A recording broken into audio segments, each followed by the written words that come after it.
Prends un stylo, des feuilles, un carnet et commence à écrire ta vie.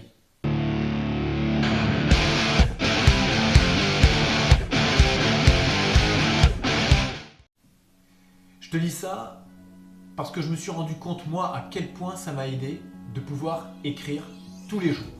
Écrire ce que je ressentais, ce que j'avais besoin de dire, ce que j'avais surtout besoin de sortir. Mais étonnamment, ça m'a permis aussi de prendre conscience de choses qui n'allaient pas dans ma vie. De me voir écrire et de voir surtout des mots qui revenaient souvent, j'ai compris qu'il y avait quelque chose à changer. Pour ma part, le mot qui revenait souvent, c'était le mot peur. Quel que soit le domaine de ma vie, que ce soit mes relations sentimentales, professionnelles ou du regard que je portais sur moi, le mot peur revenait sans cesse.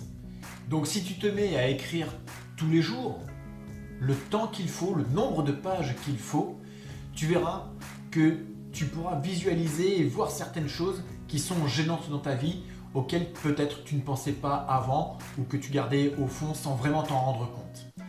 Mais écrire véritablement sa vie, ça ne veut pas dire juste l'écrire sur un bout de papier ou écrire ce qu'on ressent. Écrire sa vie, ça veut dire qu'une fois que tu t'es rendu compte de ce qui ne va pas, passe à l'action. Fais quelque chose qui fait que tu vas aller au-delà, par exemple, de cette peur ou de cette chose qui te gêne. Pose un acte qui montre que tu vas justement sortir de cette limite, que tu as la volonté de t'améliorer. Écrire sa vie, c'est écrire son propre destin. C'est écrire sa propre histoire telle qu'on a envie qu'elle se déroule.